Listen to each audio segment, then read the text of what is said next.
जय श्री महाकाल। किसी भी प्रकार की साधनाओं में कुछ बातें बहुत ही महत्वपूर्ण होती हैं और आप लोगों को जानना परम आवश्यक होता है। जो तंत्र के क्षेत्र में आना चाहते हैं, जो इस अलौकिक दुनिया से जुड़ना चाहते हैं, जो कुछ इनका आशीर्वाद प्राप्त करना चाहते हैं, ध्यान रखना होता है कि किसी भी प्रकार का गलत मार्ग आपको बहुत लंबा भटका देगा और जीवन नरक के समान बना देगा। आज एक जन के प्रश्न का उत्तर देते हैं। इन्होंने क्या नाम है? प्रिया धुनी। इन्होंने लिखा हुआ है कि जय श्री महाकाल, मंत्र जाप ने के लिए क्या गुरु होना आवश्यक है? इनका मतलब होता है कि क्या हम मंत्र जपने या साधना करने से, या इनका मंत्र ही है पर मैं दोनों तरीके की बोल देता हूँ, क्या मंत्र और साधना एक ही होता है?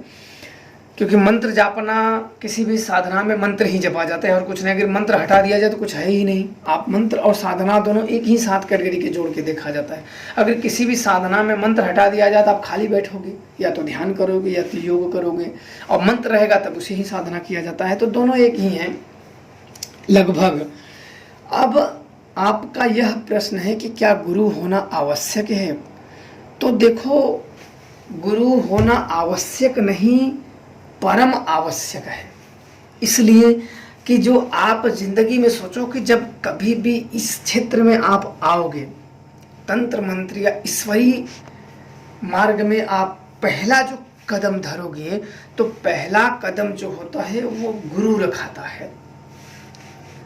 गुरु रखाता है कि आपको इस नहीं, क्योंकि हमें मार्ग कौन देता है? गुरु देता है। कि हमें, मैं, आप या और इससे पहले या हम सब के बाद जितने भी मार्ग प्रशस्त होंगे वो गुरु द्वारा ही होंगे। बिना गुरु के ज्ञान नहीं, बिना हरि के ध्यान नहीं। इस बात का विशेष तौर पे आप लोग ध्यान रखिए। बिना गुरु के किसी भी प्रकार के ज्ञान संभव ही नहीं है। आप चाहे बुक पढ़ लें या नेट कर लें, ये एक जानकारी के लिए ठीक है, पर इनको देख के करना, ये वही बात होते हैं कि अपने गर्दन पे कुल्हाड़ी मारने के समान होता है। हम जब ऐसी चीज़ें करने लगते हैं तो आपको शीघ्र ही, अति शीघ्र आप ऐसी चीज़ में फंस जाओगे जिससे निकल पाना बहुत मुश्किल है और आप अपना बहुत नुकसान करा लोगे। इसलिए एक अनुभवी गुरु का होना अति आवश्यक हो जाता है तंत्र के क्षेत्र में जाना। और वो भी बार बार कहते हैं योग्य गुरु। जैसे आप सामान, बाजार में सामान भी लेने जाओ या कोई चीज़ लेने जाओ, मैं उदाहरण के तौर पे आपको बता रहा हूँ समझाने के तरीके से, कि कुछ असली भी है तो कुछ नकली भी है। तो ऐसे इस फील्ड तंत्र मंत्र के क्षेत्र में ये सदा से रहा हुआ है और अब तो अधिक हो गया है कि असली भी हैं, नकली भी हैं। तो आपको वो स्वयं ही चुनना होता है। भाग्य है, बस ये होता है, अगर गुरु आपने बना लिया, जो मंत्र आपको प्राप्त हो गया, तो उस मंत्र से ही आप ब्रह्म की प्राप्ति कर सकते हो, उसी मंत्र द्वारा। और कई जन ये पूछे हुए हैं कि क्या हमें गुरु, हमारा गुरु अगर ज्ञानी नहीं है तो क्या हम गुरु बदल सकते हैं? तो इसका आंसर है कि आप नहीं कर सकते। इसलिए अगर आप गुरु बदलते हो तो आपको गुरु दोष लग जाता है। फिर आप, इसलिए आपको, तो आपके ऊपर हाथ में कुछ भी है। आप तो माँ भी बदल सकते हो, बाप भी बदल सकते हो, भाई भी बदल सकते हो, कुछ भी बदल सकते हो। जब आदमी बड़ा हो जाता है तो उसके हाथ में अधिकार है। पर जो गुरु शिष्य परंपरा है, कहते हैं कि माता ने जन्म दिया, पिता ने पालन किया और गुरु ने हमें उस परम मोक्ष के मार्ग पे लेके जाता है, जो सर्वोपरि मार्ग है। माता से जन्म मिल गया, माता से जन्म मिल गया, माता का जो, उनका जो ऋण था वो हम सेवा करके या जैसे करके हम कर देंगे। पिता का जो काम है पालन करना, उसको मजबूत ले जाना, मजबूत करना। अगर माता ने भी अपना धर्म निभा दिया, पिता ने भी अपना धर्म निभा दिया, अब आता है गुरु खोजना। तो गुरु देखो खोजे नहीं जाते हैं। आप में सोचो, आपने अगर अपनी योग्यता द्वारा गुरु खोज लिया तो फिर आपने गुरु को खोज लिया ना। गुरु तो किस्मत से मिलता है। भगवान कहते हैं गुरु ब्रह्मा गुरु विष्णु गुरु देवो महेश्वर गुरु साक्षात पर ब्रह्म तस्मै श्री गुरुवे नमः। तो आपको ऐसे एक मोड़ पे ऑटोमेटिक मिल जाते हैं, गुरु मिल जाते हैं। बाद में आपको कुछ मंत्र भी मिल जाते हैं, फिर उसी मंत्र के सहारे आप बढ़ जाओगे, आपका बेड़ा पार हो जाएगा। कहीं और जगह भटकने की जरूरत नहीं, कहीं और जगह दौड़ने की जरूरत नहीं। कुछ लोगों का कमेंट यह आया है कि अगर गुरु हमारे मर जाते हैं तब क्या? तो देखो, गुरु कभी मरते ही नहीं है। गुरु जो हमारे हृदय में जिंदा हैं, जब हम अपने मन से मार देते हैं तब वो मर जाते हैं। अपने हृदय से जब हमें मान लेते हैं गुरु, तो हमारे अब मर गए।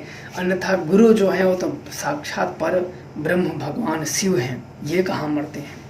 इसलिए बिल्कुल ऐसी धारणाएं ना रखो। और तंत्र के क्षेत्र में गुरु का होना परम आवश्यक होता है। एक मैं आपको बताता हूँ, जो मेरे गुरुदेव ने मुझे बताया था, इस कहानी के माध्यम से उन्होंने मुझे समझाया था। उन्होंने कहा था कि एक गुरु थे, जंगलों में तपस्या कर रहे थे, और कई उनके साधना के बाद कई उनको अभिमान हो गया था। तो उनके पास एक शिष्य आता था और रोज कुछ मंत्र मांगने के लिए, गुरुजी हमें भी भगवान की पूजा करनी है। तो वो रोज आता था, तो वह गुरु उनसे परेशान हो गए थे। उनको बड़ी गुस्सा आ जाता, कुछ भी बोल देते थे, थुतकार देते थे, भगा देते थे, मार देते थे, गाली दे देते थे, लेकिन वो फिर भी आ जाता था। वो सोचते थे कैसे भी इससे पीछा मेरा छोटे। वो सब कुछ आजमा चुके, मार पीट, लेकिन वो जाने का नाम ही नहीं ले। वो रोज आ जाता था गुरुजी, और सुबह उठते थे तो वो पहले ही दिख जाता था। उनको बड़ी गुस्सा आ जाती थी। ऐसे करते करते वो परेशान हो गए। फिर अंत में उन्होंने कहा कि जाओ, वो सील जो पीसने वाला नहीं होता है, जो मसाला वसाला पीसते हैं देहातों में, वो पत्थरों का, उसका बट्टा, तो वो पड़ा हुआ था महाराज जी के आश्रम पे ही। तो गुस्से से उसको गाली दे के और बोले कि ये जो बट्टा ले जा, ये लोढ़ा, उस भाषा में कि लोढ़ा लेके जा और इसी की पूजा कर, भगवान के दर्शन तुझे हो जाएंगे। बस उसने गुरु आज्ञा मान ली, गाली दे के भी भगाए उसने। ठीक है गुरुजी, जैसी आपकी आज्ञा। ना तो मंत्र, ना तो उसे मंत्र पता था, ना तो तंत्र पता था, ना किसी प्रकार की विद्याएं आती थी, कुछ नहीं आता था। बस उसने गुरु आज्ञा मान के वो पत्थर उठाया और उसने प्रणाम किया कि मेरे गुरु की यही आज्ञा है। अपने पूजा स्थल पर उसने एक थोड़ा सा स्थान बनाया और उसने गुरु आज्ञा मान के, गुरु समझ के उनकी पूजा करने लगा। करते करते बोले कि अगले दिन एक दिन आया, बोला गुरुजी अब हमें कब आना है? बोला जब तुझे भगवान के दर्शन हो जाए तब मेरे पास आना। गुरु सोचे कि इससे कैसे भी मेरा पीछा छूटे। अब वो गया, कुछ समय के बाद उसे भगवान के दर्शन हो गए। तो फिर गुरु के पास वो आया, तो गुरुजी फिर देखे, उठे तो सब बाहर खड़ा था, तो हाथ जोड़े, बोला फिर आ गया तू? मैं तेरे को क्या बोला था पूजा करने के लिए? गाली गलौज कुछ उल्टा पुल्टा बोले, गुस्सा था ही। तो उन्होंने बोला कि गुरुजी मुझे दर्शन हो गया, आपने कहा था कि जब दर्शन हो जाए तब आना, तो इसलिए मैं आया हूँ। तो उनको विश्वास नहीं हुआ, फिर काफ़ी चीज़ परीक्षा लेने के बाद तब उन्हें विश्वास हुआ। तब उनका भ्रम और अहंकार टूटा। तब उन शिष्य को अपने पास रखें, और गुरु शिष्य दोनों भक्ति करते करते मुक्त हो गए। क्योंकि गुरु का जो अभिमान था वो भी चूर हो गया, वो टूट गया कि नहीं, शिष्य इतनी ईश्वर हैं कि इसे दर्शन देने आ गए, मुझे नहीं आया। इसका मतलब क्योंकि गुरु के पास जो शक्तियां हैं, तो कभी कभी जो ज्ञान होता है वो अहंकार के कारण ढक जाता है।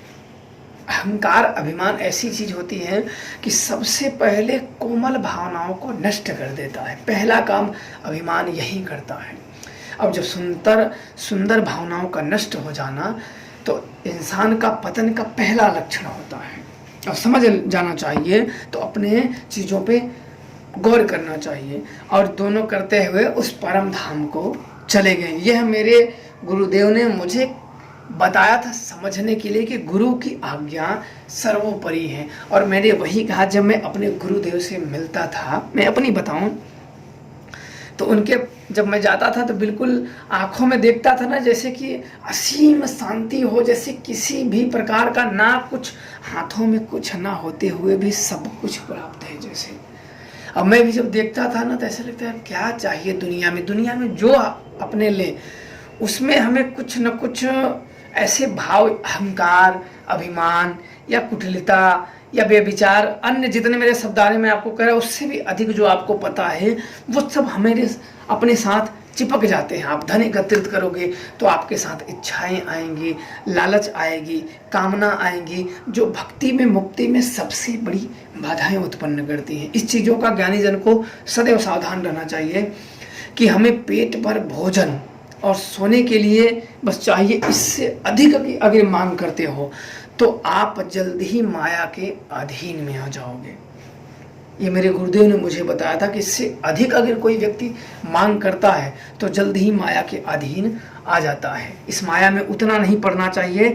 और मेरे गुरुदेव ने कहा था कि अपने जो पहले के काम हैं, जैसे हम भक्ति करते हैं, पूजा करते हैं, उससे जुड़े रहना चाहिए। उसको कभी आप अपडेट करोगे तो फिर आप उस चीज़ से भटक जाओगे।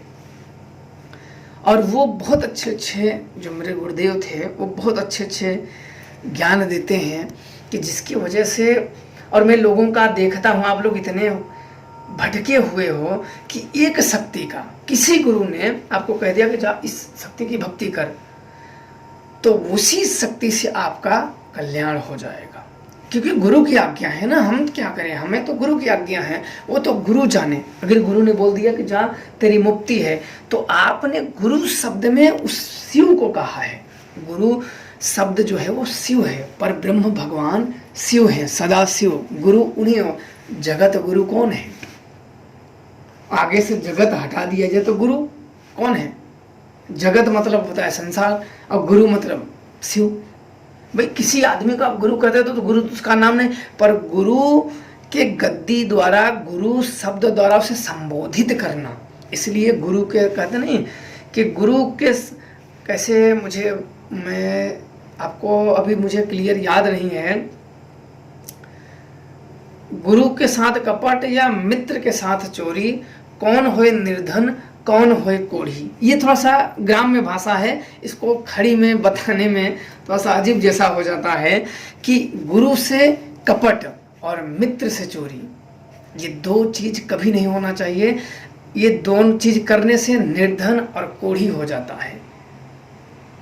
गुरु से कपट और मित्र से चोरी, कौन होए निर्धन और कौन होए कोढ़ी। दो चीज करने से दो पाप में से एक तो सहना ही पड़ेगा। गुरु से कपट और मित्र से चोरी, ये दो चीज कभी भी नहीं करनी चाहिए। कपट कभी भी नहीं करना चाहिए। कपटी व्यक्ति इस संसार में प्रेत आत्माओं के अधीन आ जाता है। अगर आपने गुरु के साथ कपट कर लिया, कपट करने के बाद अगर आप इस जीवन में कपटता से, बिल्कुल आप कपटी हो, कपटता से कुछ सफलता प्राप्त कर सकते हो, पर वो क्षणिक होगा, वो लंबा नहीं टिकता है। ये सुख भी क्षणिक है, दुख में क्षणिक है, पर जो कर्म है वो क्षणिक नहीं है। ये कर्म ही हमारे साथ जाते हैं। इसलिए जीवन में ऐसे कर्म कभी भी नहीं करने चाहिए जिससे हमें कई प्रकार की समस्याओं का सामना करना पड़े या कई मुसीबतें हमें झेलना पड़े। और ईश्वरीय मार्ग में तो बिल्कुल नहीं करना चाहिए। ये मार्ग ऐसा है, अगर धर्म का ज्ञान ना हो, तंत्र का ज्ञान ना हो, तो हमें रुक जाना चाहिए, हमें समझ जाना चाहिए, हमारे सर झुकाना चाहिए। क्योंकि हम जब गुरु के शरणों में सदैव सर झुकाते हैं तो हमें सब कुछ मान्य होता है, स्वीकार होता है।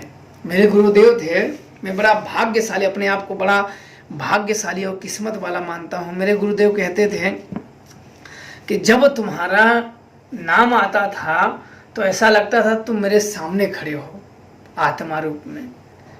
और मैं महादेव को और माता को और अपनी भक्ति को बड़ा अपने मन में बड़ा, वो मैं क्या कहूँ आपको, उसकी मैं व्याख्या ही नहीं कर सकता कि मेरे गुरुदेव का इतना मुझ पे अटूट विश्वास था कि मुझे इतना वो कहें। और जब भी मैं साधनाओं के बारे में कुछ अगर पूछता तो हंसते हंसते सब कुछ जवाब दे देते।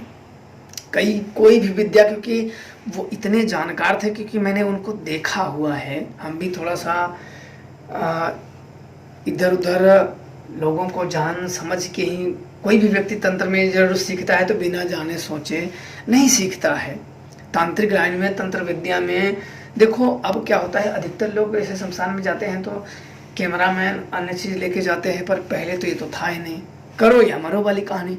अब तो 10 लोग जाएंगे, देखो ये चीज़ ऐसे होता है, मुर्दा खड़ा, हाँ भैया घोरी है, बिल्कुल, चाहे वो खोखला ही हो, बिल्कुल खोखला हो, तंत्र के क्षेत्र में बिल्कुल जीरो हो, खोखला हो, लेकिन ज्ञान ब्रह्म ज्ञान दे देगा।